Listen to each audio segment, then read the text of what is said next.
Hello? Oh, good, you can hear me. Okay.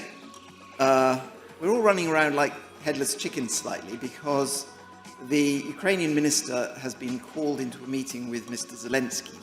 So he can't make the exact timing that we have got in our schedule. Very unreasonably of him, I think.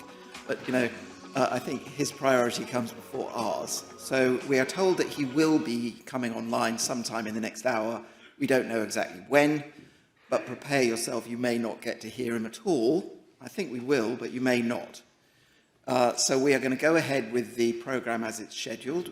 We've got a recorded message from Mrs. Zelensky, and we are going to hear the media panel, which is chaired by Michal Hussein, talking about the role of media in developing soft power. We have got a very interesting panel who are going to debate the issues around the nature of media that you can put soft power across in, and the kind of messages, whether countries are investing enough in their media and communication. There are a lot of issues. So if, sadly, we lose the minister, I think we're going to have a very interesting discussion. Now, with that, I will hand to Michelle. Thank you very much, David. Thanks so much. Hello, everyone. Hello, good morning. I'm going to ask my three panelists to come and take their seats on the stage so that we can get cracking in just a moment. It's a real pleasure to be with you all on a day when this index with all of its findings is launched, and to be able to talk about the role of media in developing soft power over the course of this hour. And we are going to have a particular focus on Ukraine, and any of the others. I'll take this one, I think, but any of those. So we're going to have a particular focus on Ukraine. We're hoping, as David said, to speak to the Ukrainian foreign minister. We do have a message from the Ukrainian First Lady coming up, but I wanted to just show you all, firstly, some of what you'll already have seen from the index. But it's been such a difficult, extraordinary, striking, shattering year in so many different ways because of this war. But I wanted to show you this slide again, which shows that last year Ukraine wasn't even in the top 50 of countries on the Global Soft Power Index, and there it is now. It's shot in to the index for all the reasons that we know about, but particularly, if I can show you the next slide, because of the way that its familiarity and its influence have risen over the course of the last year. Those are the different findings about how its influence has risen in different regions of the world. And I think one of the really interesting things about the influence point is the fact that its influence has risen strikingly, even in regions where, which are not the home regions of many of its most prominent allies. So, for example, if you look at how its influence has gone up in Asia and also in Africa, that gives you a sense of how its influence has gone up. There are also regions where Russia's influence has gone up, but not as much as Ukraine. So that's why I think a portion of the next hour and our conversation with the panel, and hopefully with the foreign minister, will be particularly about Ukraine's use of soft power in the last year. First of all, though, we have a video message that is from the First Lady of Ukraine, Olena Zelenska.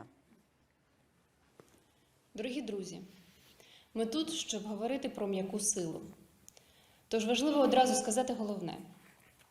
Російське вторгнення в Україну поставило під загрозу сам принцип м'якої сили у світі. З'ясувалося, поки одні країни вчаться домовлятися та співпрацювати, існує країна-агресор. А коли в сучасному світі будь-де з'являється агресор, це виклик для всіх, бо означає перегляд всіх міжнародних відносин. Кожен мусить визначитися, чи прийнятна мова агресії для нього, чи хоче він, щоб так заговорили до нього.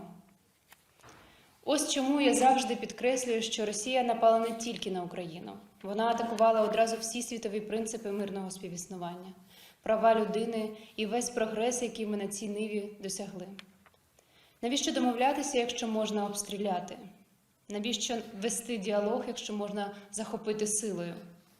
Кожен наступний ракетний удар по моїй країні був ударом не тільки по живим українцям, а й по всім міжнародним відносинам водночас.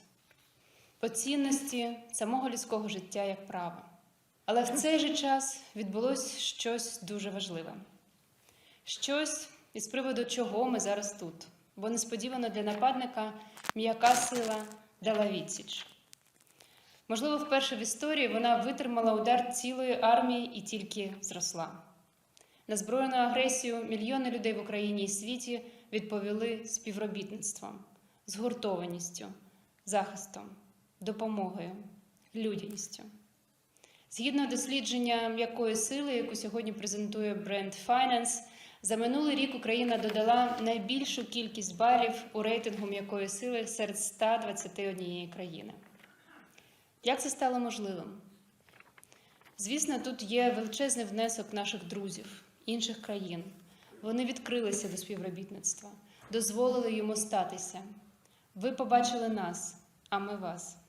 У ваших особах дякую вашим країнам та співвітчизникам. Один із потужних проявів м'якої сили – культура.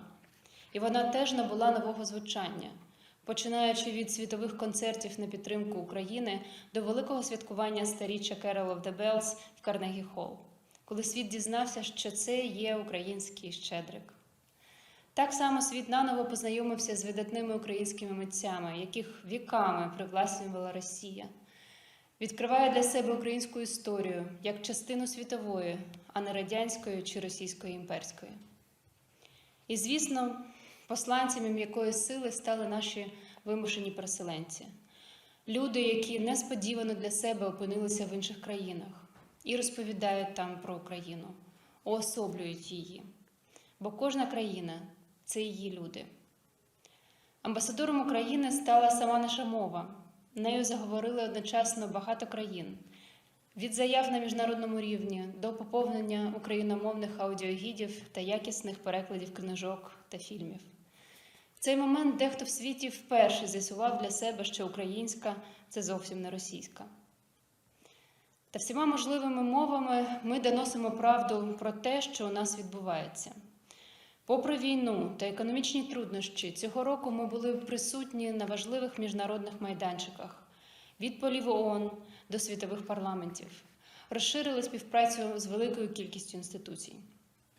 Ми дуже хотіли повернути світові і собі це порушене війною відчуття, що діалог та людяність набагато ефективніше за економічний та фінансовий примус, який використовує наш ворог.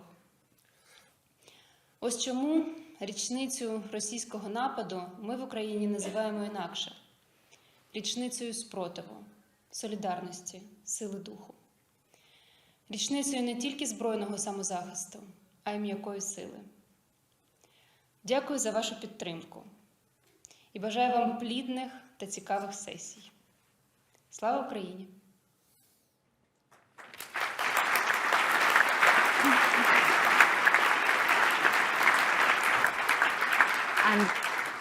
And many thanks to Mrs. Zelenska for sharing that with us. She herself is obviously a striking example of Ukraine's soft power. As soon as the foreign minister joins us, or is able to join us, I should see him pop up on one of our monitors here, and then we'll spend some time talking to him. But I'm delighted to now welcome the panel.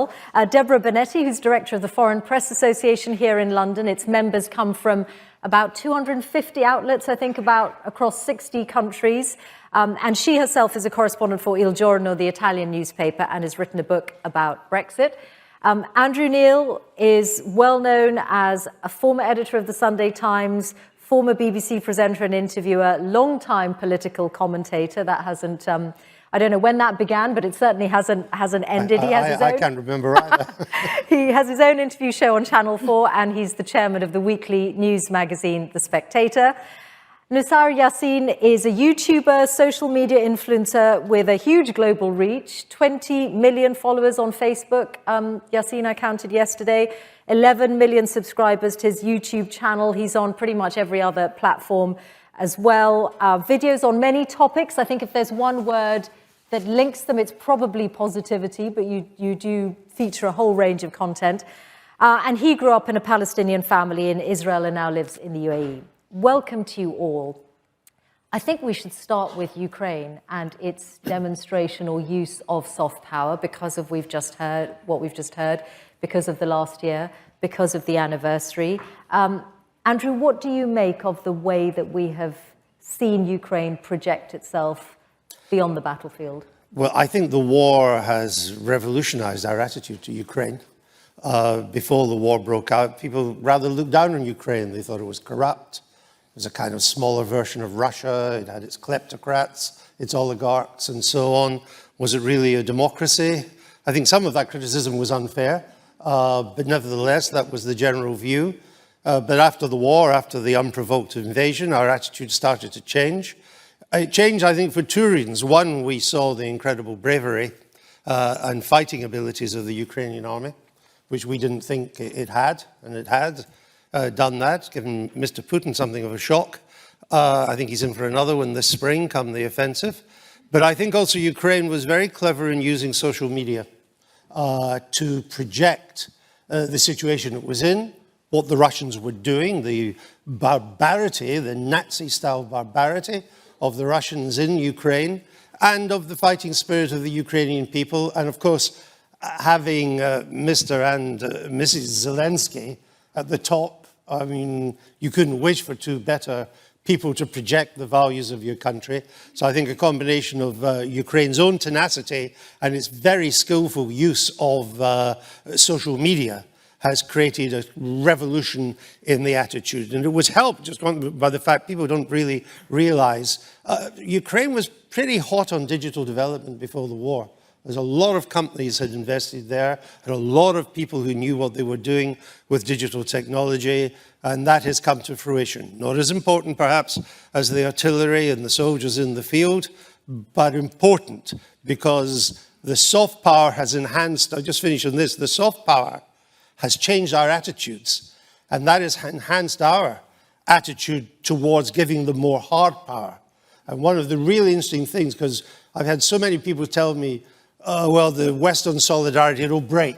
If it goes on too long, it will break. Well, it hasn't broken. Indeed, NATO has never been more united. The Europeans are united in helping Ukraine. Poland is becoming the country that really matters in Europe in this regard now. President Biden has been solid. America has given more help to Ukraine than everybody else put together. We are as one on this to help them see it through. So I think it's been very important. Deborah? Yes, I would like to add, we have quite a few Ukrainian journalists who've joined the FPA recently, since the war started. And what I would like to add to what Andrew just said is that Ukraine has managed to put forward one message in so many ways, on so many different social platforms, social media platforms and everything, but the message has been one. And so it has been very, very strong. It's being brought forward by all kinds of people, not just the politicians there, not just the president and Mrs. President, but also all the soft power actors, including not only journalists, but actors, musicians, everybody has Eurovision last year. Yes, I mean, that was a fantastic song, by the way. And, everybody has been playing towards the same goal. And I think that's really important. And just to finish, the artillery might not be as strong as others, but what the soft power that they have deployed has done is that it's inspiring. It gets the heartstrings. You feel inspired by watching what Ukraine has done. You want to learn more about Ukraine. You don't particularly want to learn if you just see, military might. Yassine, as someone who knows all about how to use different platforms and how to reach people, what do you make of how Ukraine's done it? Yeah. First of all, hi everybody. Nice to meet you. Wake up. Let's chat. To my esteemed panelists, I hope They were all awake when we were speaking. No, they were awake. They were awake. Don't give us this YouTube bollocks here. We're all awake. First of all, everybody was like this. And then you're like this. I look forward to agreeing and disagreeing with you guys very soon. Okay. So I'll tell you a very honest story. Okay, when the war broke out, my first impression was, this is not my war, right? I'm from Israel and Palestinian. That's my war for 75 goddamn years, right? So I felt super occupied, and I didn't pay close attention to it. Then I went to the Grammys in Los Angeles or Vegas or whatever. And then there was Lady Gaga performing, Justin Bieber performing, and then in the middle of their performances, President Zelensky shows up. I was like, wow, that's really odd. Where did this happen? How did a president of Ukraine show up to the Grammys? And that's when I realized they're really good at soft power. Then I went home and I opened my TikTok and I saw a Ukrainian teenager just like pointing at their destroyed house. And that's when I realized, oh my God, this is a real thing. So thousands of journalists, thousands of BBC That's what we journalists. did too, didn't we? Yes. We went home and opened our TikTok. and thought, I "This didn't is a realize real there war." was a war till I looked at TikTok. But me once, neither. once it was confirmed by TikTok, Yeah. with its wonderful Sure, you curation, said- and the, Wait, hold on, sorry. and the Chinese government has said it was all right, Journalists like Then Andrew we were spoke fine. about it for hours and hours and I didn't listen. Somebody on TikTok spoke about it for 10 seconds and I listened. So, Why is so that? hang on, so that reached you in a different way. Yes. And there'll be millions of other people, obviously, like you, who were reached in that No, not in that millions. way. I'm so sorry. This is what, 300 Billions. people? Twitter is what, 300 million people? Facebook is 2 billion goddamn people. BBC has what, 10 million followers? That's cute. But sorry, no offense. He doesn't work there anymore. I'm sorry, I respect you a lot, guys, everybody. But what I'm saying is the scale of Facebook and TikTok is unprecedented. 2 billion people going on Facebook every single day. And if you are not controlling the conversation on Facebook and TikTok, then what the hell are you doing? What are we doing, Andrew? Sorry. How many goddamn people follow you? only 1.3 million. Okay. Sorry. This could be just a battle of the followers, which obviously we don't want it to be. There are many ways to reach people, right? I think we can all agree with that. I think one of the interesting things, Andrew, is that actually they have been, as you say, and perhaps we'll talk about this. Hopefully, if we get to speak to the foreign minister, we'll ask him about how long and how much of a strategy this has been for a long time. But don't you find yourself looking back now to 2014 and thinking, why didn't we wake up to all of this at that point? Well, there were some people who said we should wake up. But I'm afraid President Obama sold the pass because we needed America to take the lead, and he didn't take the lead. And at the time, Europe Germany was still in this bizarre situation where he thought if it bought Russian gas, it could control Russia, its worst instincts, and so on. French foreign policy was still that it could deal directly with Russia, one-on-one. French have always felt they had a special relationship with Moscow. Britain did want to take a tougher line, but it couldn't get the Americans on side. And there were shades of the 1930s here. You know, we didn't do anything when Hitler moved into the Ruhr Valley. We didn't do anything when he ended the demilitarization of the Ruhr. Didn't do anything when he took part with Anschluss in Austria. Didn't do anything when he took the Sudetenland. Didn't do anything when he took the rest of Czechoslovakia. Of course, if we'd had TikTok, all that would have stopped. Hitler said, no more of the TikTok in Sudetenland. And it took us finally to Poland to do. I think this time we've moved a bit more quickly. It's difficult. You know, we all wanted a peace dividend after the Cold War. No, we didn't really understand, as we didn't with Hitler in the 30s, just how aggressive, how revanchist Mr. Putin was. His desire to recreate a greater Russia, not a Soviet Union, but a greater Russia, which meant complete control of what they called the near abroad. So it could have been done, but it's been done in time. It's been done in time this time. It's better than the 30s. Okay, let's just pivot away from Ukraine for just a moment to talk about both about technologies and platforms, but also about perception of the UK, because all of you here, I think you know, will be hearing from a former Prime Minister shortly. But Deborah, it's interesting to see where the UK is in this soft power index after a year when we had 3 different prime ministers and 2 monarchs. So it was a very eventful year. What do you make of how the UK? I was surprised to see surprised to see the UK up there. Yes, because even though this is a great country, and of course, you know, I live here and I love it. I'm Italian, by the way. You know, I'm surprised to see it still up there. I wonder whether the books have been cooked. I shouldn't say that. But you can't say that. I'm There are hosts. What I was trying to say is that, after Brexit, I think that the perception of this country, in particular in Europe, has changed. And it has become, abroad, a bit less friendly. It feels much more hostile towards immigrants of all kinds.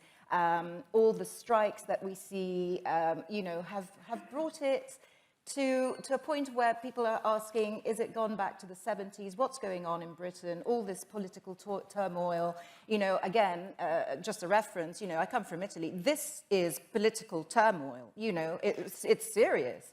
And I have experience of Italian political turmoil, and this is right up there. So, I do think that I'm surprised to see it in second spot, and I think it can do better. At least get to first spot. But That's impossible. if the books are, You can't take the US. No, well, exactly. I don't know if the perception. Deborah, may I say that maybe your sense is slightly out of date in that political turmoil in that very turbulent period, no doubt, was the case from the summer onwards and before. That perhaps we're now at the start of this new year in a slightly different place, sure including with Brexit. Well, including with Brexit, Northern Ireland Protocol is still not solved. We call it Windsor Framework now, but that's still not, it hasn't gone through. Are you still awake, or shall I do a TikTok? I'm fully awake. Okay. We need the Windsor Framework TikTok. I'm sure it exists. Yeah, Yes. it's very interesting. Yeah. I saw you dozing there for a second. No, I don't think it's solved. I think Brexit is not solved at all. We're not at the end of it. Yes, we have a prime minister that stayed in power now, for 4 months, I think. That's not a lot. And It's a record. Well, it's a record with the Tories recently, yes, but, it's not a lot. And I do think that, there is more to do. Well, Yassine, let me ask you, what do you think the perception of the UK currently is then? You live in the UAE, you're a Palestinian from Israel. What's the sense? Like, I'm feeling honestly, this if is you not want, gonna I be could good. bullshit and answer and pretend to be smart. Well, why change? But like, I don't want to pretend. Do you want to perception try of- TikTok and see what to say? I mean, I'd love to. I don't think you have it installed. But the perception Actually, no, I of took the it out. UK is not something I think about on a daily basis. So I cannot give an answer because I don't think about the perception of the UK because it's such a tiny thing for us, right? There's 197 countries. We don't think about the perception of the UK every single day. But, well, let me ask you then how you do work for governments sometimes, don't you? Sometimes with governments, okay. Big difference. As in videos, but there are times when your content is paid for by a government. Correct. Right. And what are the most striking examples of that lately? Who have you chosen to work with and not work with? Yeah, so here's something I've noticed, okay? Which is, in the past, big governments used to go to established media, established magazines to try to change their image and help them with soft power. And now, in the past 5 years, big governments are now changing that direction and going to individuals instead. So instead of going to the BBC, they're going to David or to Andrew or to They do Deborah. both, I think. Well, we'll see. We'll see. So actually, we've worked with many governments from Denmark to Singapore to the UAE. And, our primary purpose is to promote trade, tourism, and bring people together. However, sometimes you get approached by the Chinese government, for example, right? And they say, we want you to promote Xinjiang, the tourism in Xinjiang. And you're like, well, that's not something we can do. So there are some limits to what you can do and what you cannot do. But what I'm telling you today is that governments have figured out a cheaper way to get soft power, which is to go directly to the source, the content creator. How do you label, if you're doing a campaign essentially for the UAE or any other, how do you label that? Yeah, so the labeling of sponsored campaigns, whether it's for an app company, a startup, or a government, is only legally required in the US. Luckily, there's not 190 other countries that are not the US. So I don't live in the United States, so there's no legal requirements to do that. However, it's very obvious in the video that this is supported by the brand or the company or the government or whatever. You don't label it?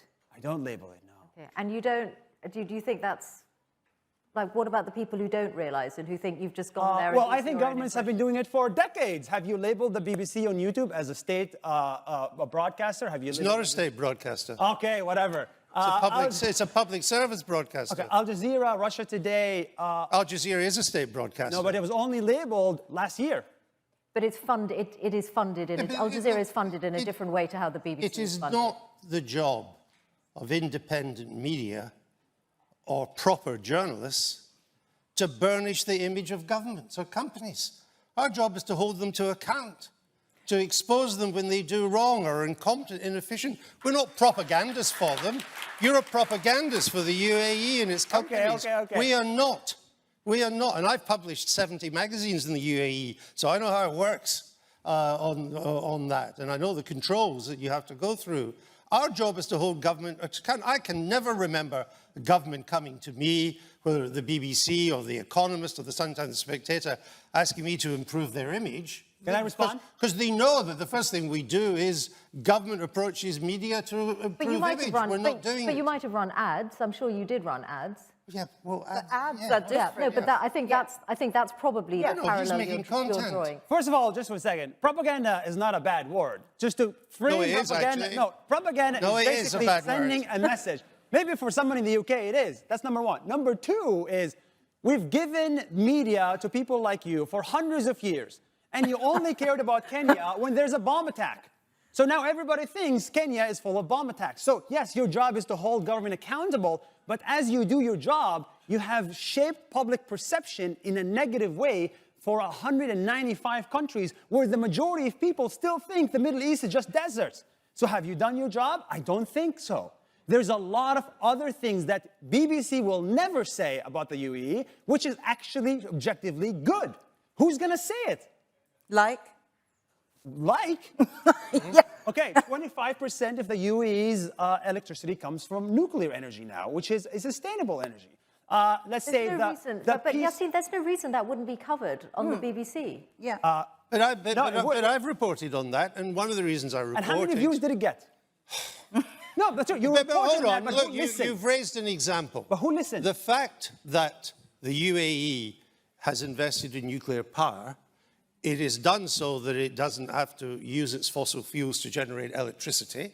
The interesting thing too, it also links it with desalination, because nuclear power depends on a load factor, and desalination, you just keep on doing the same thing all the time. But the reason why it was an interesting story, even for British newspapers or broadcasters, was that UAE had gone to South Korea for the technology, and they did it in record time and on budget. Whereas we've gone to the French, who've now 5 years over and twice over budget. Is it only 5 years? It was, well, it's got a long while before it opens. They haven't opened the one in Helsinki yet.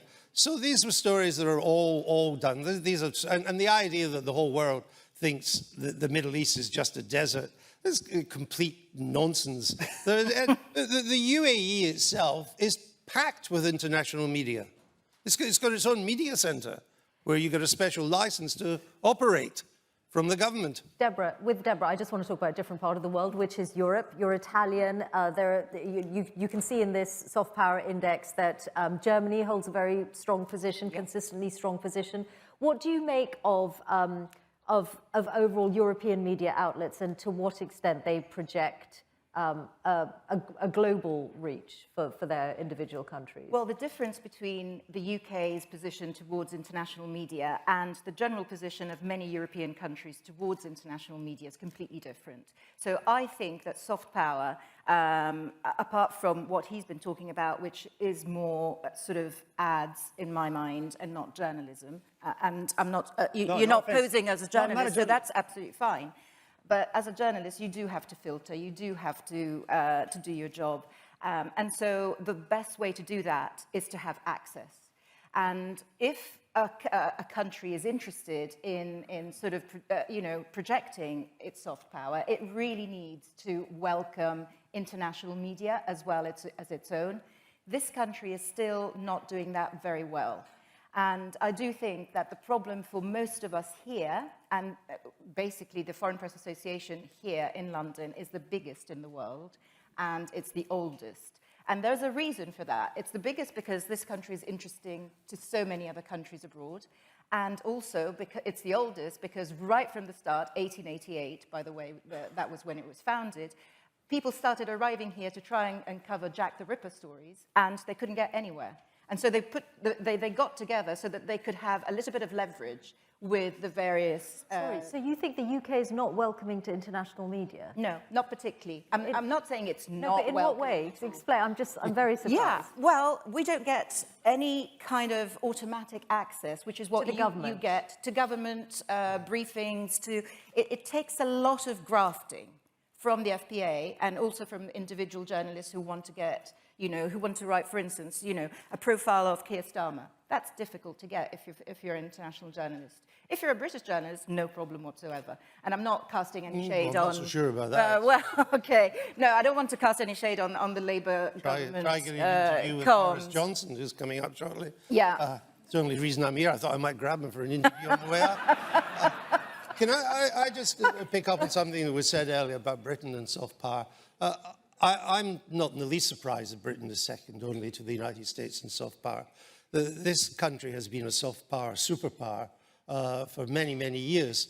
It's just the British are so down on themselves, they don't realize it.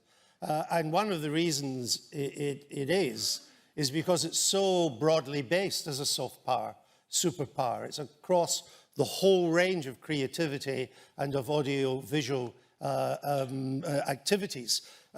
It is true that the past couple of years have not done much necessarily to enhance Britain's overall reputation, but I would say two things about that. One, perception lags reality. And it may be that the global perception of Britain is still a couple of years out of date. That may be one.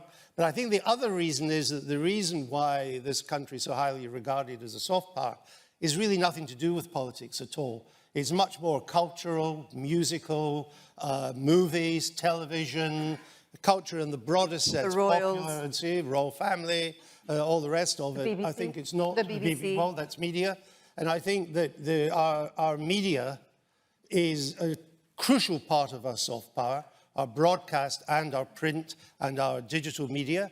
And at the same time, I might just give you two figures. There are now more Hollywood blockbusters made in Britain than there are in Hollywood now. And as of October of this year, there will be more television and film studio space in Greater London than in Greater Los Angeles. That's soft power. Okay. Thank you all. We'll hopefully come back. Well, we will almost certainly come back to you all in a moment. But I'm really pleased to say that the Ukrainian Foreign Minister is now on the line from Kiev. Foreign Minister, I hope you can hear me. Welcome. I can. I'm happy to be with you. Thank you very much for taking the time to be with us. So we've already talked about Ukraine's position in this year's Soft Power Index and about the striking way that you have used used social media and fought a battle essentially for the perception of Ukraine beyond the actual battlefield. Tell me about the strategy behind that and when you and the Ukrainian government started to think really hard about how to use all kinds of avenues to project yourselves. Well, the starting point is definitely 2014, when Russia invaded Ukraine and illegally occupied Crimea, and this invasion was accompanied with enormous propaganda effort. And we realized that we absolutely have no tools to counter that, to spread our narrative around. And to some extent, we significantly lost the war then. And, but of course, it prompted us to begin working on building our communications. And since February 2022, what really works are very simple things. We have a powerful story to tell. It's a fight of the good against the evil. We have a strong hero who represents his nation, President Zelensky. And we are pretty skilled in using all available tools of communication. So I don't have to shy away. Yes, we know pretty well how to work in this area to tell our story, to set our narrative. And the last thing that creates disadvantage for us is the most important one. We tell the truth. And truth sells. Sometimes it doesn't, as many media would argue, but when it comes to the war between of this scale and of this media exposure, because I think this is probably the most media-covered war in even since 20th century. It's when you stand for truth and multiple sources, they reinforce your message because you speak the truth. That really helps to reach out and to penetrate audiences. Does that mean that this was a strategy that was planned right down to some of those images that we saw from the night that the war began, really? President Zelensky, armed out in the middle of Kiev. I remember that was one of the early videos. President Zelensky's dress, the fact that we've seen him pretty much in battle dress for this entire year. No one's seen him in a suit or anything like that. Did you think it through down to that kind of detail, or was some of that spontaneous? Listen, when you find yourself at the edge of death, no strategy will work. Even if you had one, it doesn't work. What you begin to do is just to try to survive whatever happens, whatever it takes. And your brain becomes to function in a peculiar way when it faces the risk of extinction. I mean, it's biological stuff that's all communicators understand now. So no, none of us had a wardrobe, a military wardrobe in the back. I started wearing casual. I'm a foreign minister. I know everything about suits, ties, and cufflinks. When the war began, I realized that I don't know how to wear casual stuff. So I had to go to the nearest shop and buy something for me. And the same goes for media. No, the only thing that really came to life between 2014 and 2022 is the understanding that we are fighting against a very strong enemy in the field of information, reputation, and narrative building, narrative construction of narratives. And second, we learned how to use social media to that end. But everything that's happened after February 2022 was rather spontaneous reaction and attempt to survive and win in this struggle. But of course, the more you do, the more perfect you get. It's very simple. And unfortunately, we have a lot of practice, so we're getting better and better. There is quite a striking difference in successive polls in the way that you're perceived by European and American citizens, who are strongly in support of helping Ukraine to win the war, and when the citizens, people in India, Turkey, or China, for example, are questioned to the extent that that's possible about their perceptions of Ukraine. They're much more likely to say, if Ukraine ends up ceding territory, so be it.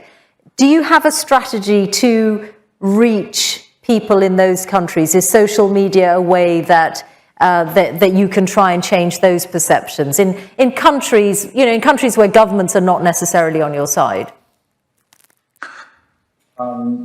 I have 3 simple rules that I personally try to follow in my communications with what is called Global South, usually. But before I mention them, I want to say one thing. Global South is more nuanced than it might appear. So there is kind of a broad notion, a perception that Global South is against Ukraine, Global South is with Russia, or it's hesitating, it's somewhere in the middle. It's far more nuanced because every country is to some extent an island, and every country is special, and you have to look deep into that country to understand the audience and how to work with it. When I did my Africa tour and saw everything with my own eyes, and I spoke with the people, when I did my visit to Cambodia in Asia for the ASEAN summit and had an opportunity to speak with a lot of people from Asia, In the end, everything I'm trying to communicate to them can be boiled to three things. First, you have to speak with them. The more you speak, the more familiar they get with the issue, and the more colorful it gets. You know, it's not just a black spot, something happening over there. Second, you have to speak with a lot of respect. Most of these countries are traumatized with their own history. For them, Europeans messing up among each other, you know, is an issue, because historically they were always paying a price for that. So you have to treat these audiences with a lot of respect and do not take anything for granted. Sometimes you really have to start with an alphabet, you know, to build the story. And finally, what really works is, you know, putting them in our shoes.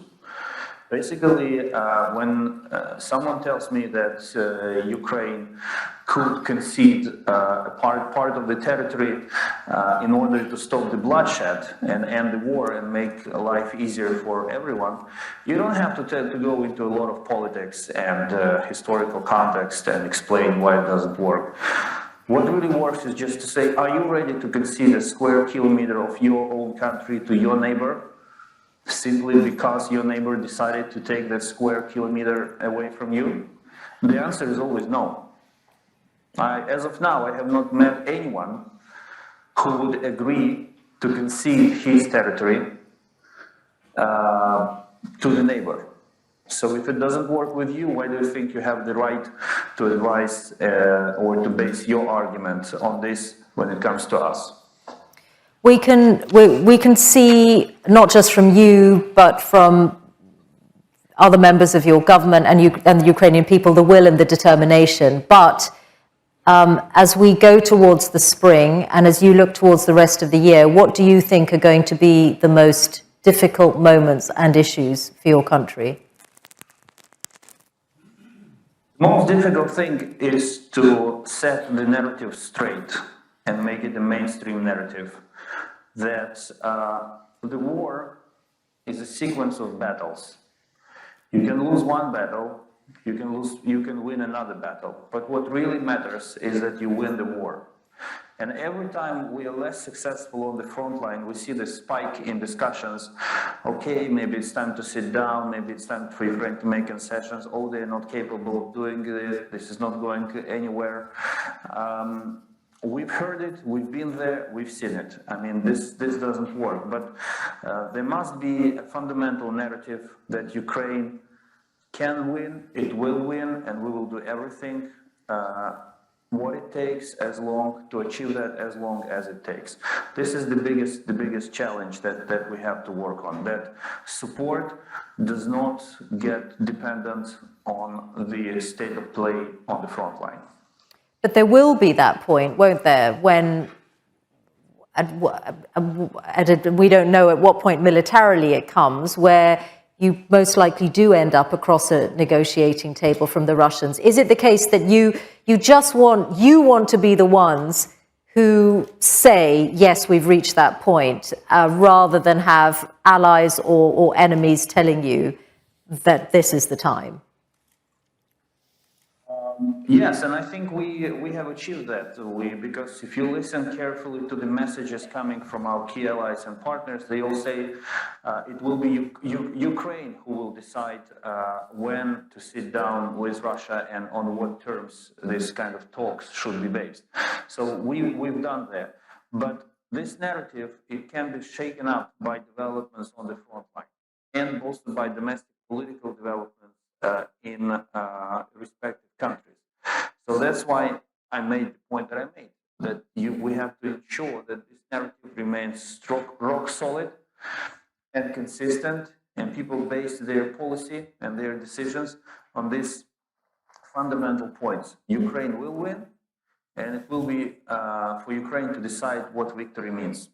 Okay. And just finally, back to the soft power thought. Do you see your use of soft power, use of social media as an important way to nudge even allied governments? And I'm thinking particularly of the way that when the whole debate about the tanks was raging and the German government hadn't yet committed, it was quite striking to see how many German citizens were saying, "Free the leopards, send them to Ukraine." Absolutely. We all live on social media. I mean, Listen to him. recognize it or not, but both the people and politicians, we are all on social media. This is the statement of fact. And of course, this is why the social media matters so much. And social media is actually a separate battlefield. If you want to seriously fight on that battlefield, then every social media is a separate battlefield, because what works on Facebook doesn't work the same way on Instagram, not to mention TikTok and other stuff. Yeah, these things have to be taken absolutely seriously. They are, like in Africa, for example, I asked one politician, who would, do young people still listen to chiefs of tribes they come from? And the response was no, they listen to WhatsApp and Instagram. That's what they listen to. This is what really matters. So when reality reaches that point, of course, you have to treat social media seriously. Unfortunately, social media, especially Meta, they and their product Facebook, I think they still have a lot of space to improve on their standards when it comes to the war of aggression, because many users in Ukraine suffer from being banned by Meta because its standards and protocol allow that. Because their protocol missed one very important point. When there is a war between an aggressor and a victim of the aggressor, these are not two equal sides. There is one bad side in this story, and there is one good side in this story. And the idea, of course, that social media sell to us in their mission statements is that they are always on the side of the good, right? So if you are on the side of the good and not on the side of the evil, then when it comes to a war of aggression, you have to be on the side. You don't have to play neutrality. Foreign Minister Dmytro Kuleba, thank you very much for taking the time to be with us.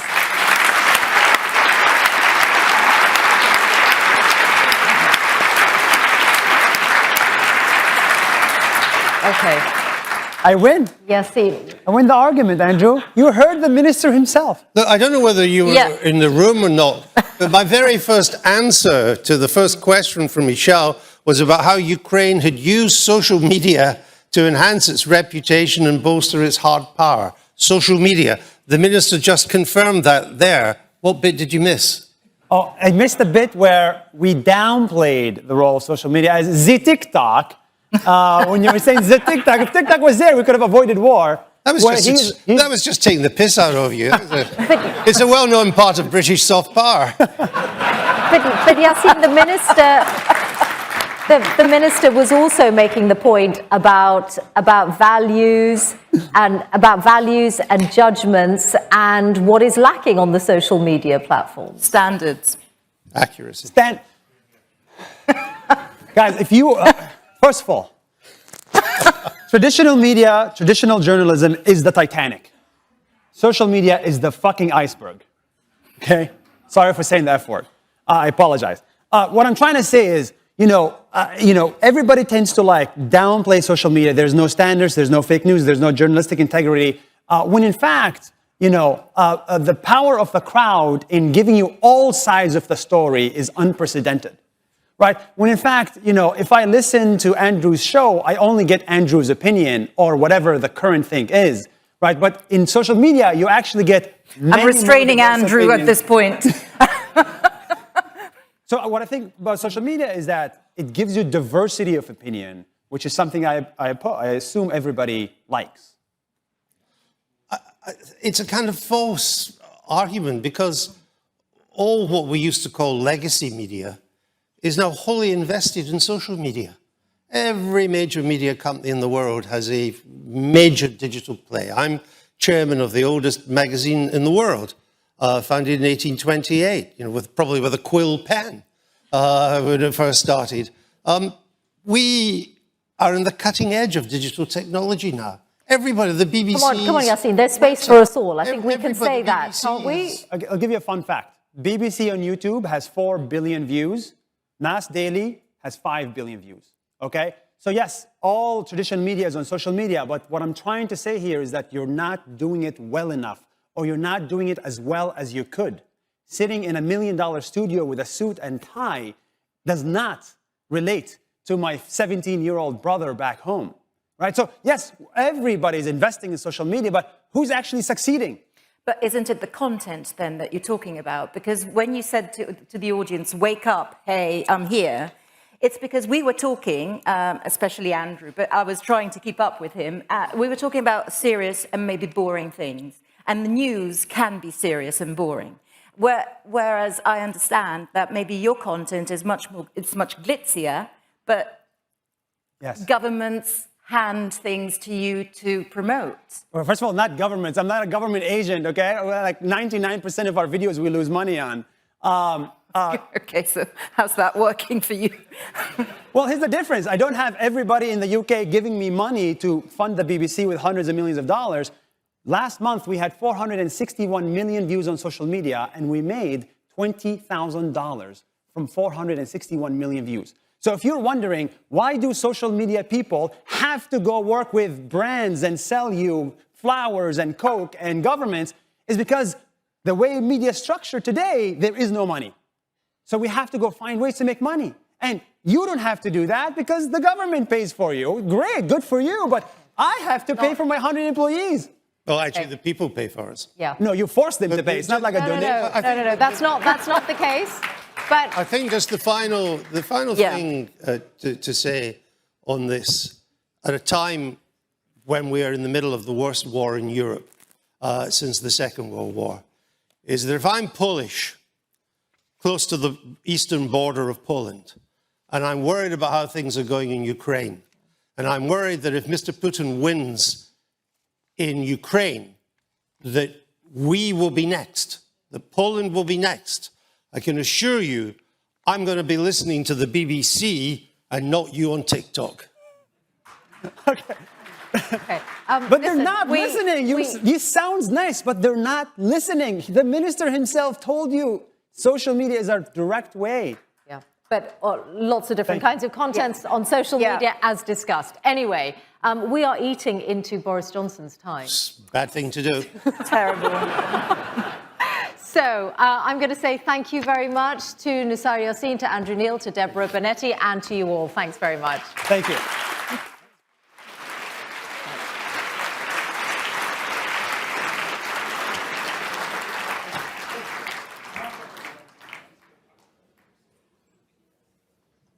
So now we get to keynote time.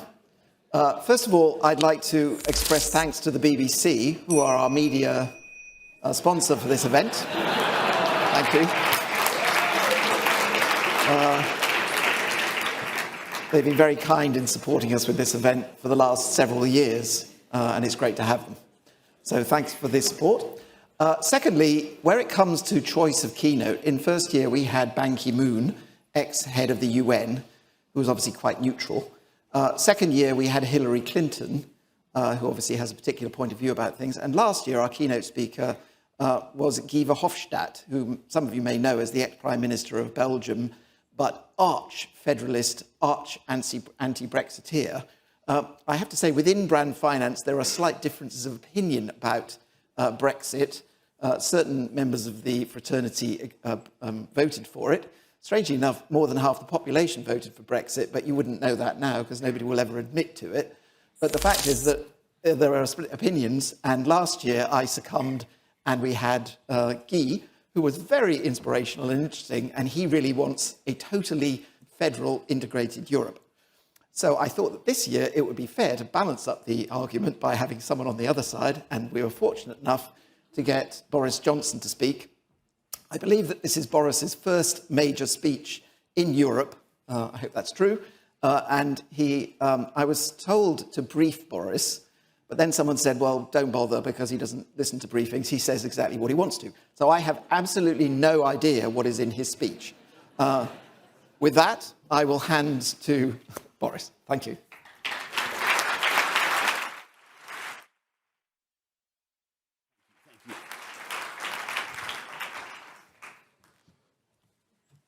Well, thank you very, very much, David, and good afternoon, everybody. Great to be here at this Brand Finance Global Brand Summit, Global Soft Power Summit, and thank you for that. I'm delighted to be sticking up for the other point of view after Guy Verhofstadt last year.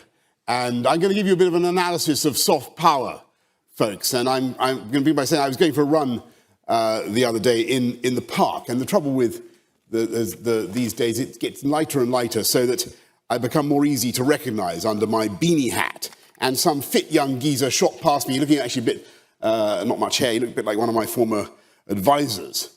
And he sang out a cheery London greeting. Wanga, he said. And I am normally impervious to these types of things, but I'm afraid this time I seethed and I thought, you rotter. I thought, it's a beautiful day, it's a beautiful park, and the sun is just peeping over the gorgeous London skyline, for much of which I gave planning permission. The swans and the coots are all innocently doing their thing, and you have to go and be so rude. And do we have to put up another sign by the one that says, don't feed the duck, saying don't shout at the politicians? And then I relaxed, and I thought, what a wonderful country it is that we live in, and how privileged I am to be shouted at on my morning run, because it shows how minimal is the distance between the government and the governed. And if you doubt what I'm saying, then just try to imagine Vladimir Putin, with or without his T-shirt, running around Red Square and being shouted at. And what would they do? Would they do that? Would they shout? I mean, they wouldn't. They would scatter from his path like pigeons. And what we had there in that admittedly somewhat one-sided exchange was therefore something of incalculable value to this country and to our economy, which is the freedom to say more or less what you like to more or less whomsoever you choose. And as I say this, I'm conscious that people in Britain today are worried about a sense that they are being muzzled. And of course, people should be vigilant about freedom of speech when we're bowdlerizing Roald Dahl. But nothing and no one is going to stop me reciting the song of the Oompa Loompas about Augustus Gloop, which you all remember. Augustus Gloop, the great big greedy nincompoop. What's wrong with that? It made me weep with laughter as a child. And frankly, I'd be very surprised if anybody at SIS in Vauxhall behaved towards their secretaries as Bond behaved towards Moneypenny. But that doesn't mean we should be banned from reading Fleming's novels. And in all this debate, we should never confuse our feelings of irritation at wokeness or political correctness with the genuine terror inspired by authoritarian systems, where journalists are shot for insulting politicians, where they are not hailed for exposing corruption, but jailed. And we should remember how lucky we are to live in a country and a culture where speech and thought are so free, because it's those freedoms, freedom of speech, freedom to live your life how you choose, provided you do no harm to others, freedom to love whomsoever you choose, that turn this city, have turned this city and this country into a great magnet for talent. The world's top chefs.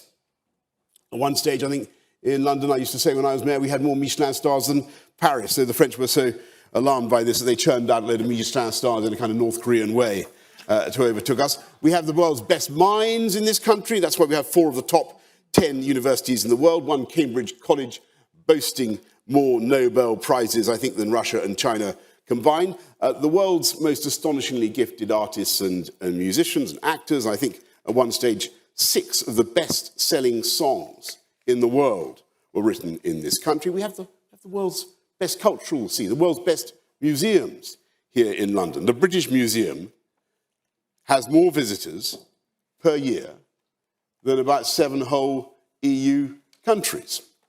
And I'm famed for my diplomacy, as you can see.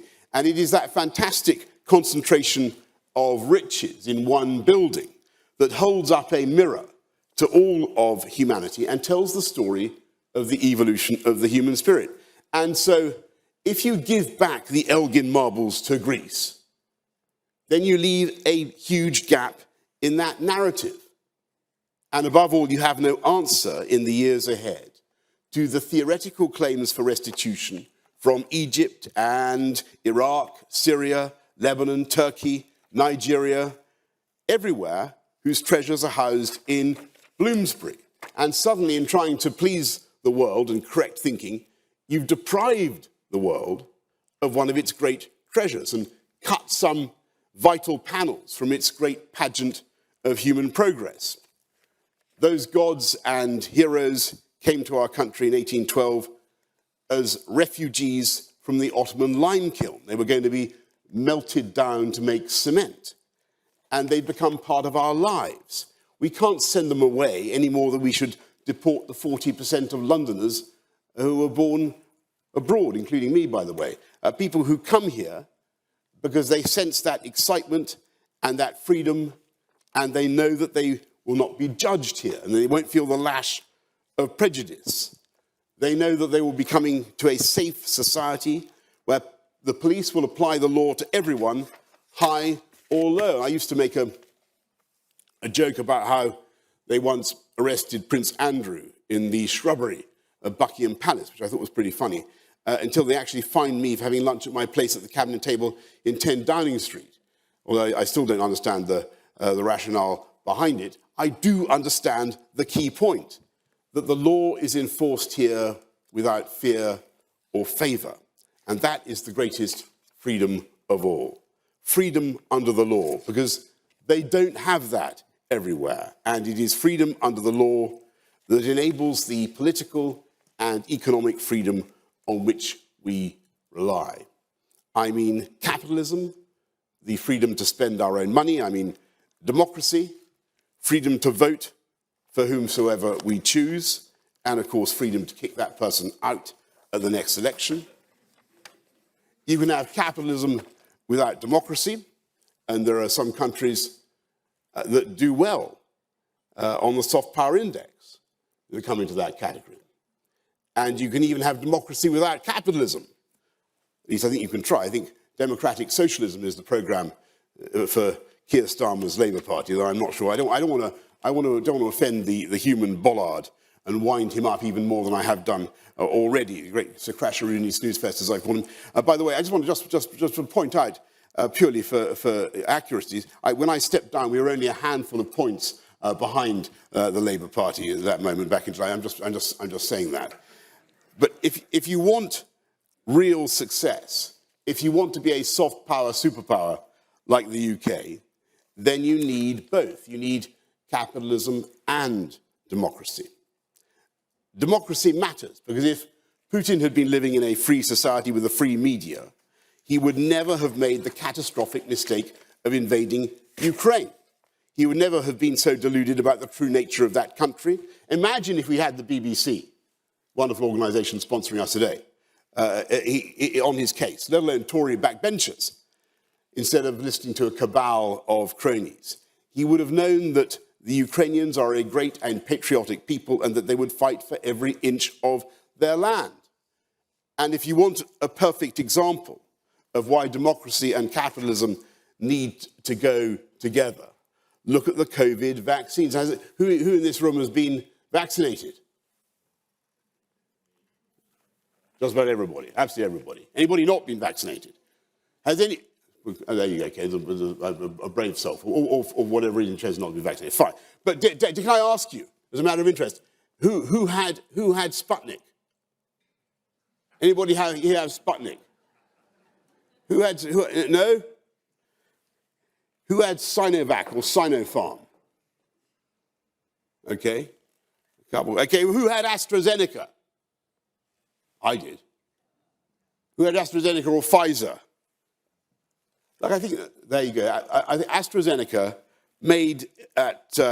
invented in Oxford, room temperature vaccine, licensed around the world. I think it was one of the most beautiful and moving examples of UK soft power I can think of in recent years. And it's a notable fact that after all the years in which we were told you could have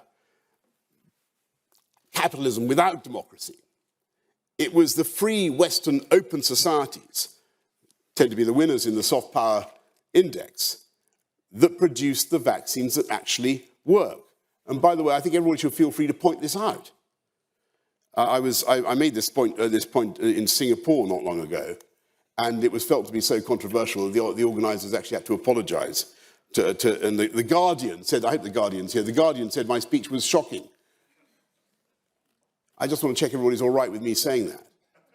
I mean, and then the Guardian is bearing up. At the heart of this idea of economic and political freedom is the idea of autonomy, the idea of trusting people and families to make their own decisions, buy their own homes, spend their own money, because that autonomy is not only morally right, it's the way to allow us all to be as creative and productive as possible and to enjoy and make the best use of the talents we have. And that sense of autonomy for individuals and for families has always turned out to be the most innovative and efficient way of running an economy. And what goes for people and for families is also, in my view, true of countries. And here I come to the point that Guy Verhofstadt might not agree with. Because that, in my view, and I'm conscious that this is not necessarily now a universal consensus, not that it ever was, in my view, that was what Brexit was all about. On June the 23rd, 2016, people made a momentous choice. They wanted to be free. They took back control of their money, their borders, and their laws, and they did it against the opposition of the vast majority of the ruling classes in this country. And in all the great power centres of our country, what used to be called the establishment, the bishops, the BBC. Yeah? I hope I'm not, being too controversial here. The CBI. Most readers of the Times, I'm told, were in favour. 70 or 80% of the readers of the Times were in favour of Remain. Most MPs, vast majority of members of the House of Lords, massively pro-Remain. Remember? I don't know what the balance would be in this distinguished audience. But as soon as that happened, there was a concerted attempt to reverse it, or at least to stop the UK leaving properly. And the Treasury in particular wanted the UK to remain in alignment with the EU legal order. That's why we had all those arguments over the years about the so-called Chequers deal. And many of us rejected that approach out of pure logic. We said there was no point in leaving the EU if you were going to remain locked in the single market. There was no point in being a vassal state. There was no point in being a rule taker. You might as well be in the EU. So for years we fought trench warfare. People like Steve Baker, David Davis, many others were heroic. And as a result, we are out of the customs union and we're out of the single market. But you remember the circumstances in which we had to do that deal. Under the terms of the Ben-Burt Act, or as it was called, the so-called Surrender Act, we couldn't leave unless we agreed to the EU's terms. And there was no doubt that we faced a particular problem in Ireland, where we were told that we faced a choice. If the UK wanted to come out of the customs union and the EU internal market, and if we wanted to keep an open border across the island of Ireland, which we emphatically did for the sake of peace on the island and the Belfast Good Friday Agreement, then we would have to make sure that we somehow checked on goods that might go from Great Britain to Northern Ireland and then on into Ireland. And that is what the protocol does. And purely to help the EU, we agreed to check on those goods entering Northern Ireland, as I say, that might go on to Ireland. And I thought those checks would not be onerous, since there isn't actually that much stuff that falls into that category. Most of the goods stay in Northern Ireland. And it's all my fault. I'm fully accept responsibility. And the protocol itself, and this is why I signed it, contains lots of reassuring phrases about how Northern Ireland remains in the customs territory of the UK and will benefit from participation in the United Kingdom's independent trade policy. The protocol notes the importance of maintaining the integral place of Northern Ireland in the United Kingdom's internal market. But beneath the paint and plaster, there was the cold steel reality of EU control. And the Commission was in charge, and not the UK. And contrary to my hopes, they did not apply it sensibly. And we had the mad ban on sausages and potted plants and tractors, and heaven knows what, people unable to send parcels to their grandchildren. We had very serious diversion of trade, as British retailers couldn't move goods like shortbread from one country, from one part of the country to the other, even if they didn't actually have stores in Ireland itself. And of course, these everyday frustrations were particularly acute for unionist communities in Northern Ireland, who felt they were being cut off from the rest of the UK, which I bitterly regretted and I felt was absurd, because the large majority of Northern Ireland trade is with the rest of the UK. And the problem I had was that there was nothing legally that the UK government could do, because we'd given that power away. And that is why we had the bill, to fix it and to sort it out. And that is why I believe we had that majority of 80 seats, because I think the people of this country sensed that we needed to fix it. And that bill does fix it. It's still in Parliament. It does fix all these problems. It removes any border checks down the Irish Sea. It would allow the UK to determine VAT rules in Northern Ireland, state aid, subsidies, and so on. And above all, it would allow Northern Irish firms to make goods and of any kind, put them on the market in Northern Ireland if they conform to UK standards and not EU standards. So a dual standard regime was envisaged. And I don't believe for one moment that it would have necessitated checks north-south, certainly not by the UK. We would not have done anything of the kind. It would have kept and respected the balance of the Good Friday Agreement. Now, the EU did not like that bill. They did not like it because it took away their control, and above all, because it frustrated their key objective by keeping Northern Ireland in the single market for goods. And that made it much more difficult for the UK to diverge and to do things differently because of the strains that would place on the Union. And I can tell you that in all my conversations with our friends in the EU over the years, it was that idea of divergence, that whole sort of Singapore-on-Thames concept, whatever you may think of it, it was that idea of divergence that they feared the UK actually taking advantage of Brexit freedoms so as to be more competitive. And so, in my view, they used the Northern Ireland problem as a way of keeping us more or less where they wanted, so that their system, the European Court of Justice, and all the rest of it was still glomped on and, in some important respects, still in charge of part of the UK. And I remember Angela Merkel actually coming up to me at I think it was a G20 summit, and saying, if you continue with this bill, it will be a Shakespearean tragedy.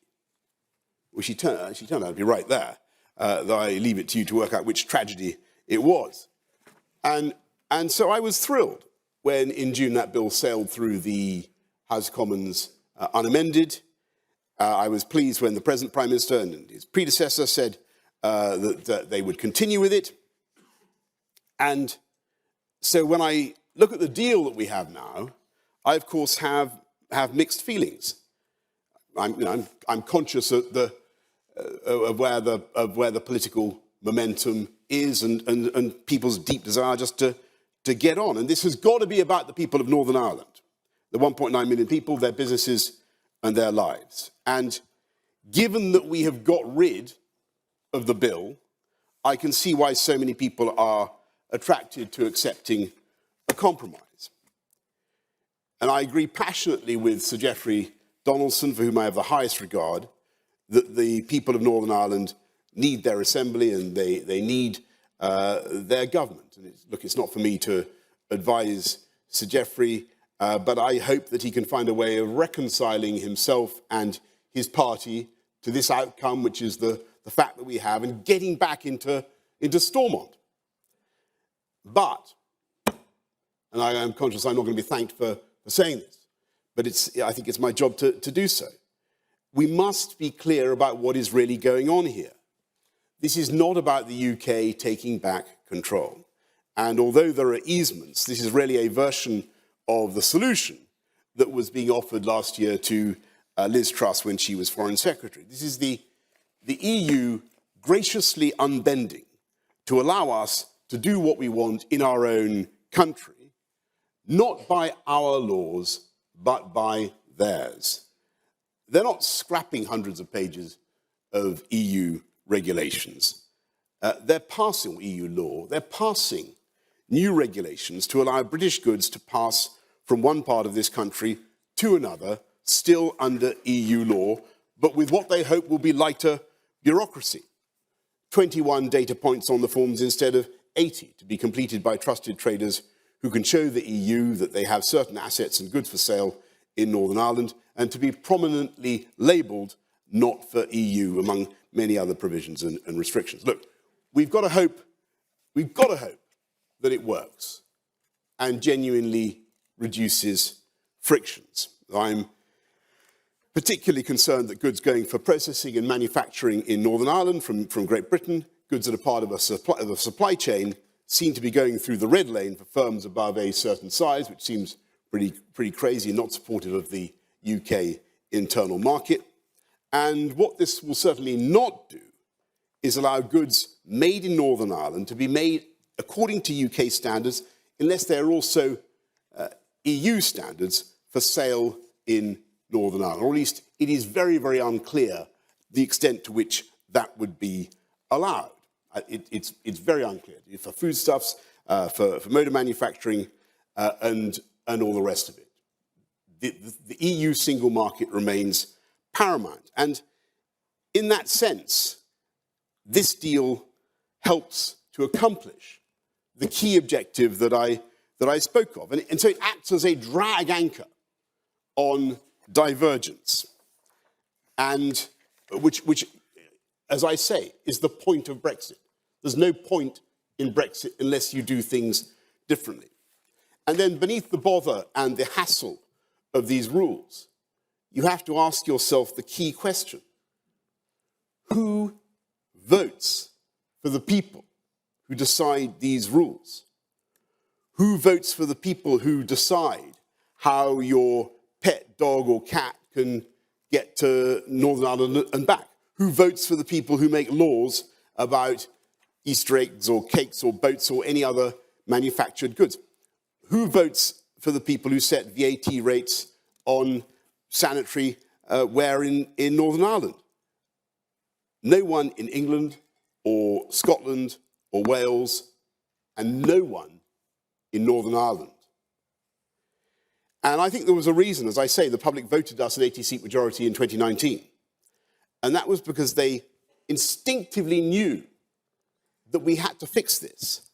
And that's why we had the bill. And look, get to the punchline. I'm going to find it very difficult to vote for something myself, something like this myself, because I believed that we should have done something different.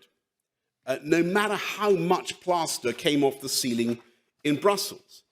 And I hope that it will work. And I also hope that if it doesn't work, we will have the guts to deploy that bill again. Because I've no doubt at all that that was what brought the EU to negotiate seriously. And in the meantime, I will continue to campaign for what I thought of and what I think of as Brexit and the logic of Brexit. Because this is nothing if it is not a Brexit government. And Brexit is nothing if we in this country don't do things differently. And we need to take advantage of it. And we need to be seen to take advantage of it. And let me give you an example. For years, the scientists have been calling for the ability to do something called CRISPR, C-R-I-S-P-R, which I'm sure you all know about, genome editing, which for some reason is banned under a ruling of the ECJ. Well, now that we're out, we can theoretically do it. We have the capability to do it. It doesn't mean franken-foods. It doesn't mean we're all going to be attacked by killer tomatoes. It will enable us to do all sorts of things to protect crops from disease, from frost, from blight, and so on. Will we do it? Will the UK be in the lead? Will we dare to diverge?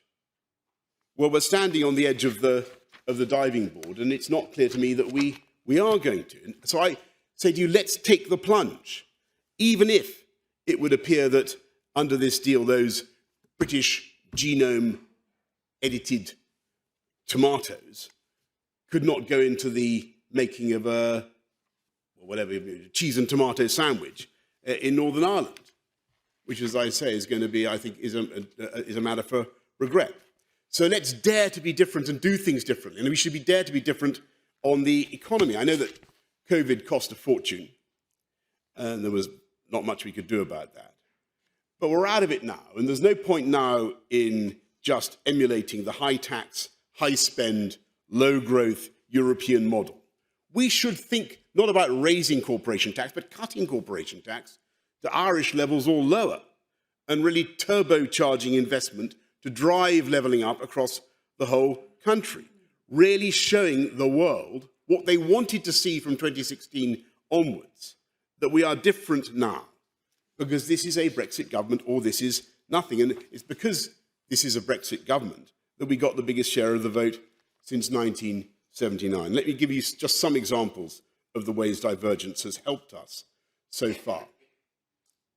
Yes, it really is the case that it made a difference that we were out of the European Medicines Agency and therefore able to get the first licensed vaccine into the arms of any patient anywhere in the world. And that meant we had the fastest vaccine rollout, and that meant we were able to come out of lockdown faster than the rest of Europe. And we staged, therefore, the fastest economic recovery in the G7. And we have today, in spite of all the difficulties, the lowest unemployment since about 1974. And we will fix our problems. We will fix inflation. I'm no doubt that the government will be successful in what they're doing in getting inflation down. And that was because we dared, that success with vaccines was because we dared to be different. And we dared to be different on AUKUS, which I don't believe the Foreign Office would ever have allowed when we were still in the EU. I don't think they would ever have allowed such a rupture with our French friends and the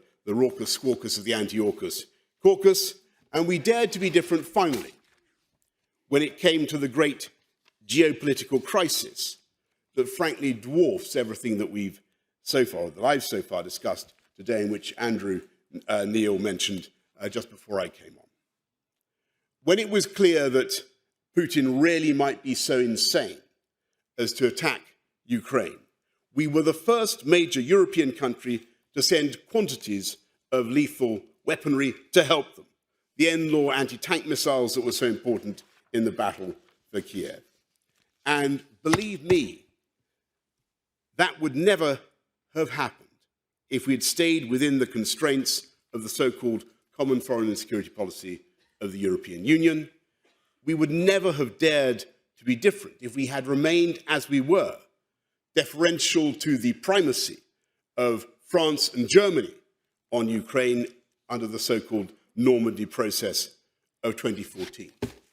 And all I can say is how proud I am that by daring to be different, Brexit Britain has encouraged now the rest of Europe to give arms to the Ukrainians. And we know, of course, that our contribution is nothing compared to their heroism. They are fighting for all of us. They're fighting for Georgia, for Moldova, for the Balts, for Poland, as Andrew rightly said, for all the periphery of the old Soviet empire.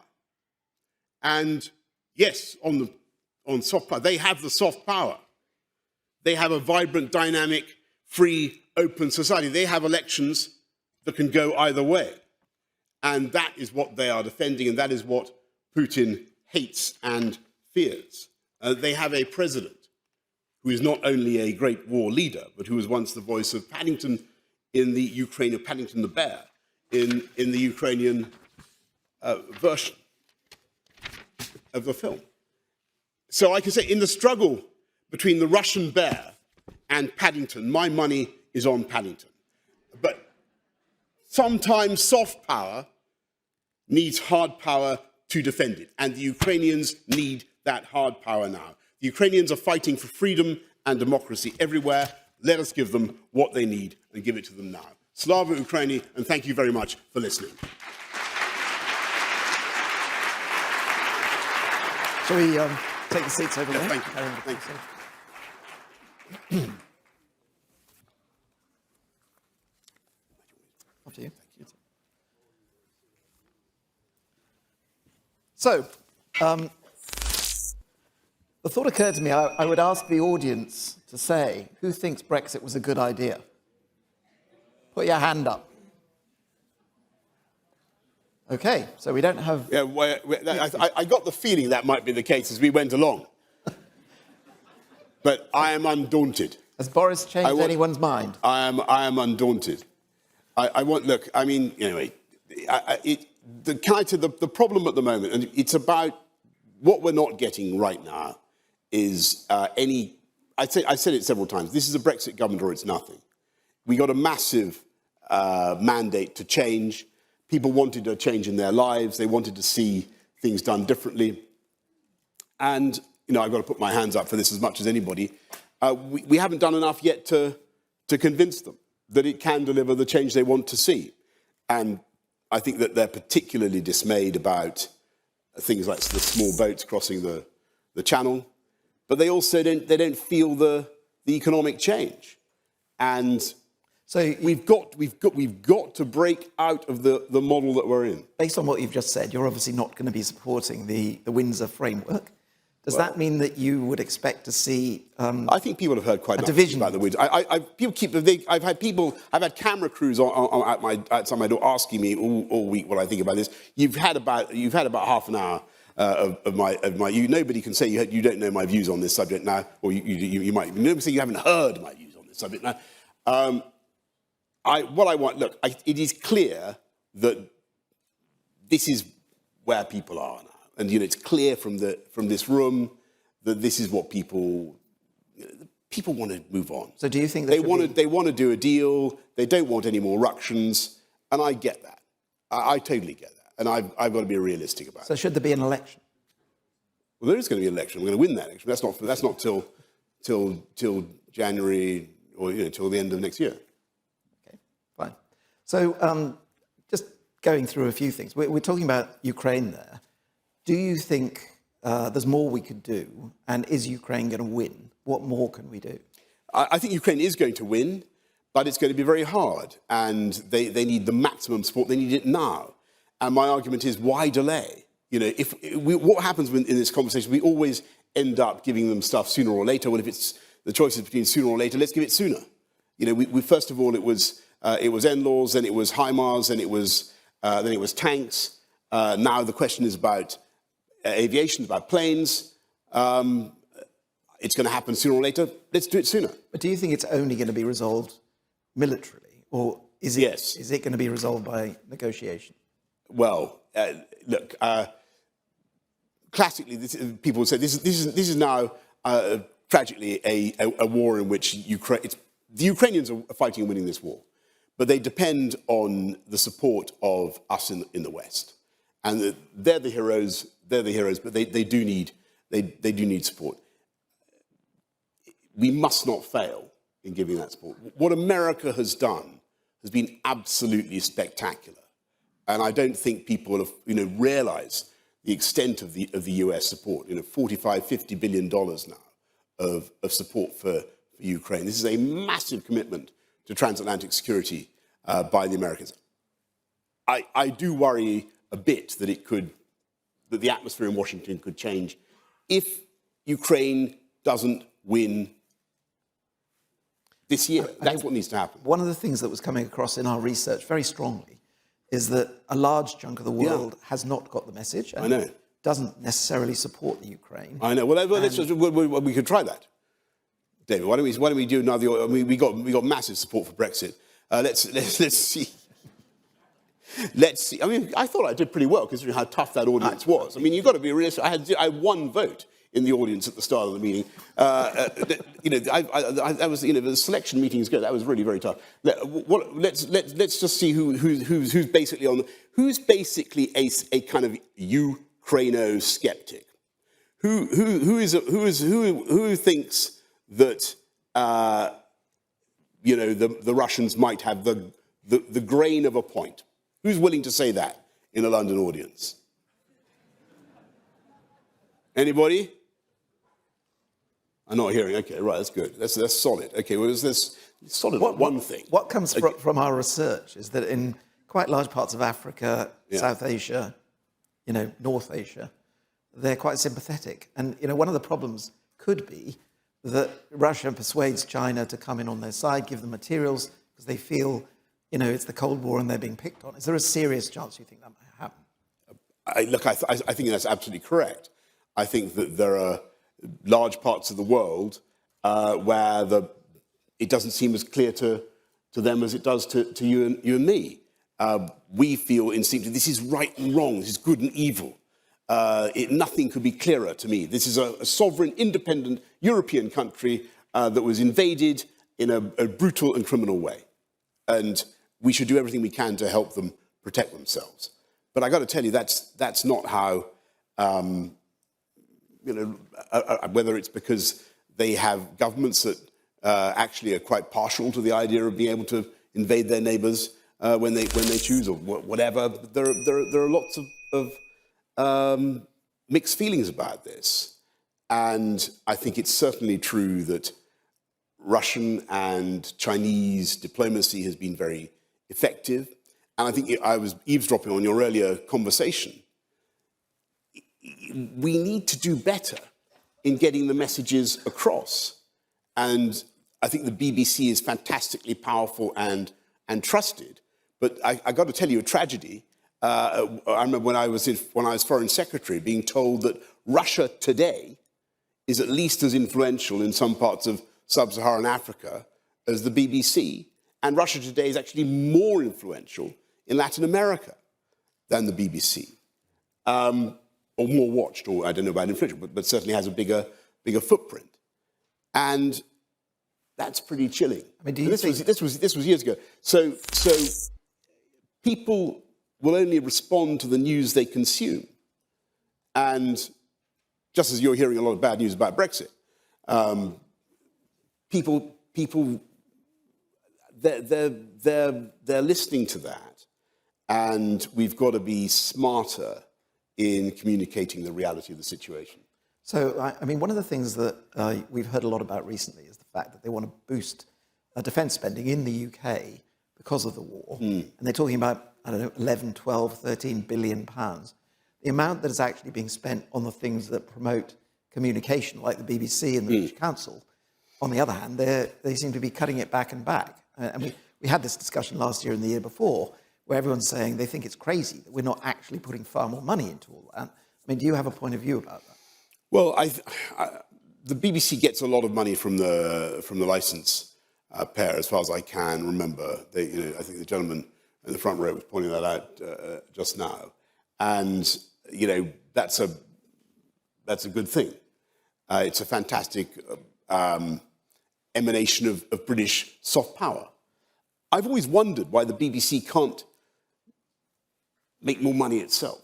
With all this cash coming in, why can't they, organizations like Netflix, they seem to make a bob or two. Well, I think Amazon, BBC Studios. What about all that? We've got I think I said rather extensively in my speech, we've got the most talented media world we've got media people in the world here in London. We've got all sorts of cultural advantage. Why aren't we making better use Well, if of our talent. If you look at the BBC finances, they make $5 billion a year, and I think about 1.6 billion of it comes from media. So the people that are sponsoring us, the BBC Studios, which is the external commercial part of the BBC, is making money. It always strikes me as weird that they'll cut back the World Service, which is funded by the Foreign Office.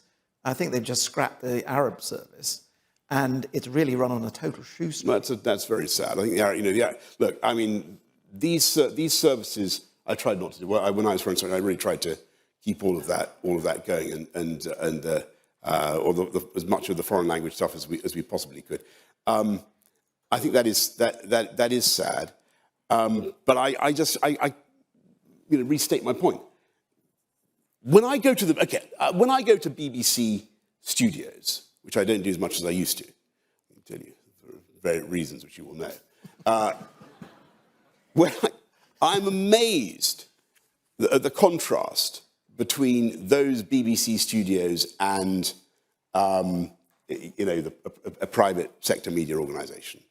And in a BBC studio, and I love the BBC. Thank you, BBC, for sponsoring this conference, etc. I owe everything to the BBC. They launched me. Little did they know. But when you go to a BBC studio, wherever it is, some wonderful town or city in this country, it is absolutely pullulating with people in polo necks, doing this, that, or the other. Loads and loads of people with clipboards, each knowing what their place in the hierarchy is. And that's not the case in private sector media organisations, where the cuts and the pressure, the shrinkage of advertising has been so intense that there's tumbleweed blowing down the newsrooms of some of these great local papers, and many of them have gone, and much of their business actually cannibalised by the BBC because of the way they give local news as well. So it's a great, big, wonderful thing, but I think it was the Director General himself who was overheard the other day saying what a fantastic there you go, there's one on here, saying what a fantastic thing it was that they were able to get so much money from the license fee. And it is. What I'm saying is somebody who has to think about asking people across the country to pay a tax, which they can be jailed for not paying, is use that license fee well and use it to generate lots more income. That's what I think the BBC could do. It could be the flagship for British media around the world. It could be the great content vehicle for all the private sector companies, all the private sector media. It could be the dreadnought that sails the seven seas for the UK and gets our message across. But I don't know if it is doing that in the way. Can we just come back to Brexit for a moment? Yes, I don't think we've had enough about that. Come on. Clearly, I gave you about 15 paragraphs on Brexit. No, let me ask you this question. I mean, clearly, you wanted to get it done. Yeah. Rishi now thinks he's got it done. When and if that goes through, Brexit will be done. So the question then is, well, but it won't be. But that's the whole point. There's no point in this. That was what I decided. There's no point in this exercise if you don't do things differently. If we are just going to stick in the middle lane and be a kind of relatively high tax, relatively high spend, very heavily regulated European economy. So here's my question. Yeah. What would you do different? I mean, I find it very hard to believe that we were going down to 19%, possibly to 17% corporation tax. I know. Ireland sat there on 12%. I had my fingers crossed we'd go down to 12. What I would have done, in retrospect, what I wish we'd done, and I spent an awful lot of time with my friend, the former Chancellor, now Prime Minister, trying to see we need to set out our stall about Brexit. And what I wish we had done is put a big invest here sign over Britain as soon as we were out of COVID, as soon as it was remotely credible. I think we should have done something. We should have outbid the Irish. We should have said, this is it. Come here.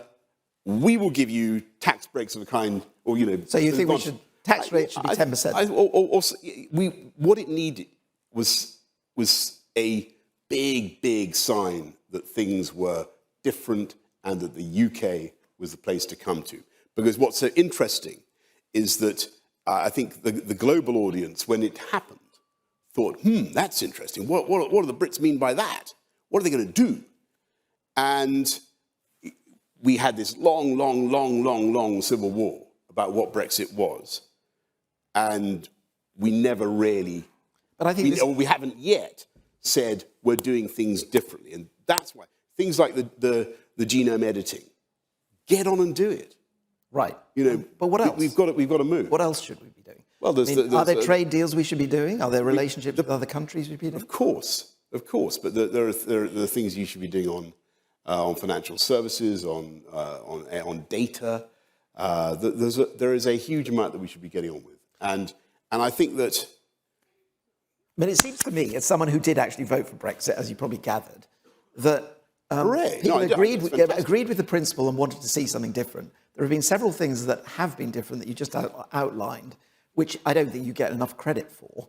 But as you say, there is no sort of manifesto of things that would make a real difference, starting with tax. I mean, I just don't understand why they have gone for high tax rather than low tax, and I don't really know what the areas are that they could liberalise. Maybe you should set that out slightly stronger, and then people might support you. Well, I think that's right, but don't forget, it wasn't a trivial thing. We, as I said just now, we were able, because we had a different regulatory regime, and people will dispute this, but if you look at it, it's absolutely true. We were outside the European vaccines program. We were able to do things very, very differently, and we approved a vaccine faster than any other country. The Medical Health Regulation Agency, MHRA, was able to approve, I think, both Pfizer and AstraZeneca before anybody else. I'm fairly certain of that. And that gave us the edge in rolling out that vaccination program. And that was a totally massive thing. And, it was I would say Brexit saved lives. Right. And I absolutely would. But people find it very difficult to accept that point. They say, because I think the general sort of gloom about the subject has been so intense. When you look at stuff like the chemicals regulation, the financial services, Solvency II, MiFID, all those sorts of things, these are areas where we're now making progress. But I think, and Richie definitely wants to make progress on them, but we need to be talking about it more. And I think what we've got to avoid is the idea that we can kind of make everybody love us more by sort of being more, just not being different. I mean, one of the things I would like to get your view on is that now that we are not in the EU and we can do what we like, there are certain countries or blocs that we might get more friendly with. I mean, is, for example, the Commonwealth the answer? We're having a session this afternoon. Yes. And how does the Queen's death impact on the relationship with the Commonwealth? The Commonwealth is a brilliant institution, and 52 countries that have many of the young people of the world, the future markets of the world. We should be doing a lot more with it. And I don't think as a country, the UK realises what an incredible resource the Commonwealth is for us. And the French and the Germans used to say to me, God, this is fantastic. If we had something like this, we would make much more of it. So thinking specifically I think we need to intensify our Commonwealth cooperation. I always felt Commonwealth summits were just too kind of diffuse. There were not enough clear objectives, whether on trade or whatever. It was too general.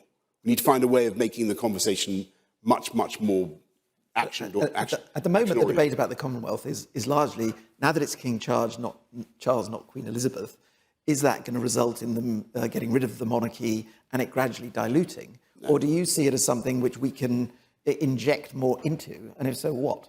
I think that the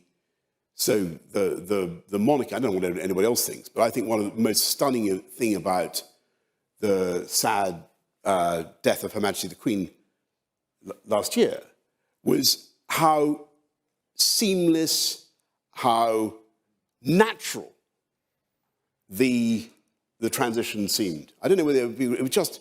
I've got to say, as a politician, as somebody who cares passionately about it all, who was I didn't know. I didn't know what would happen, and I remember being in the House of Commons when the tributes were paid to Her Majesty. How absolutely uniform and how heartfelt were the tributes from all benches, not just to the late Queen, but also to the new King, and how emphatic people were in their support for the institution. I was really, really taken. Even really quite hardened left-wingers on the other benches were very, very clear about what they thought and said and meant. You could see that they meant it. And I think that the value of the institution was really proved. So one of the things we were talking about earlier is the outstanding performance of the UAE. Yes. They are the country that has done best, seem to be making the most investment in soft power. In your soft power ranking. Yeah, yes. what can we learn from them?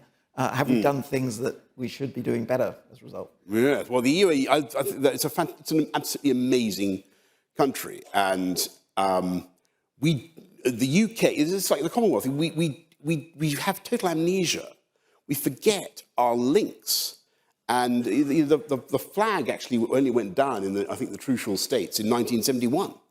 And this is a part of the world where, like it or not, the UK is deeply familiar. We should be doing far, far more. And there is a massive opportunity. And I've had the good fortune to have a lot of time with His Royal Highness Mohammed bin Zayed. I've talked to him a lot about what the UK and the UAE could do. I think what we can learn from the UAE is they're fantastic PR. I mean, the thing they did, the thing that with their space program, is pretty good. I'm very keen on our space program, but it's had a bit of a hiccup, and we need to keep going. So I think much more trade. I mean, people don't know about the extent of UAE investment in the UK. It's massive, but we need to be. Well, I think a lot of people don't know about the extent of investment by the UAE in lots of things: aid in Africa, space, all manner of different things. But just turning to the States for a moment. I mean, now that we are floating away from Europe, no, we're not. Well, okay, we're not. I mean, are we just the 51st? I think just back on that sort of that Ukraine point. I genuinely think it is true that we are now more influential in Europe about foreign policy because we're outside it or outside the EU structure than we were when we were in it. Okay. I genuinely think it was the sight of Brexit Britain doing this thing that helped to galvanise the rest of the. So thinking about our relationship, we're not drifting away from Europe. Thinking about our relationship with the US, then. Yes. Are we just the 51st state? I mean, Putin says we're a poodle to do whatever they say. What's going to happen to the relationship with America? Well, obviously that's not true because we don't even yet have a free trade agreement with the United States. I think it'd be a good thing. I think the UK and the US transatlantic relationship has been the great fact of the last 120 years in geopolitics. It's worked. It's helped avert disaster in 2 world wars, and I think you can see it working very well in the worst conflict now since the Second World War, as Andrew Neil rightly said. That we are working hand in glove. I think it'd be fair to say that there is strong support for the Ukrainians in both London and Washington, And the result, one of the results of what has happened geostrategically is that NATO is very, very greatly strengthened. And that institution in which the US has primacy, NATO is the incarnation of US military power in Europe. But it also, and the UK is the number two. And that organization is now immensely strengthened by what has happened. And you can see that from what Finland and Sweden are doing. But also, I think the arguments now about Ukraine are So we've got a couple of minutes left. I've just got one last question, which is really about, 10 years from now, what's your future? I mean, are you? I think. Are you going to be running for election in America? Well, that's an interesting idea. No, I had to give up my. I had to give up my American citizenship because it was becoming very, very expensive. Their ruthless internal tax department there. I was born in New York. So what's the next big job? Is it head of NATO? What is it? I've done a lot of big. Head of the Commonwealth. I've got a big budget of words I have to write, and I'm churning it out. Scribble, scribble, scribble.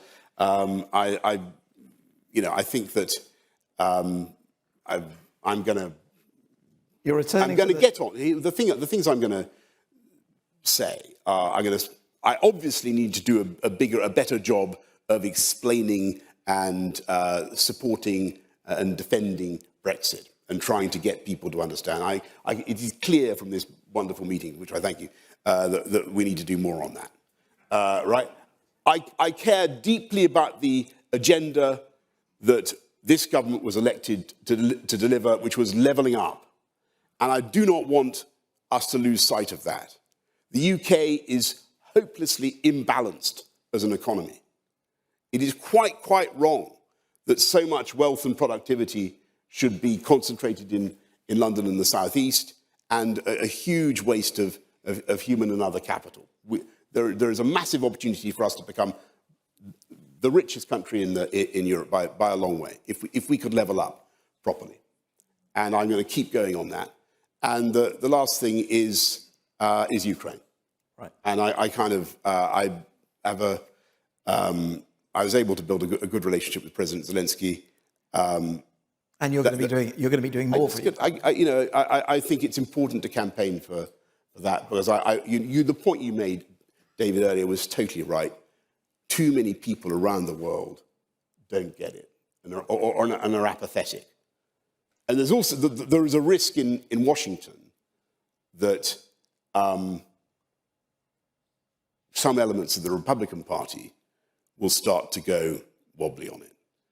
And there's some sort of crazy stuff. I don't know whether you're seeing this stuff. People start saying that Putin is a conservative. Give me a break. That's a disaster. So we shouldn't expect you to be returning to the plough in Oxfordshire anytime soon. You're going to be talking at large. No. I'm definitely. You mean the plough, the pub, or the? No, the Cincinnatus reference. Yeah, no, I'm going to be taking. I think it's very, very unlikely that I'll need to do anything big in politics. And I've done a lot. I think that I need to get on with trying to. I've got making money. There's that, but I've got big deadlines. And pages and pages to write. I think you should take notes from Nasir. He'll show you how to do the social media. Is that right? I know. We all need to. Anyway, thank you for your time. We've slightly overrun. Thank you very much, David. Thank you all for listening. Thank you all. And lunch is now served upstairs. Thank you. Thank you very much.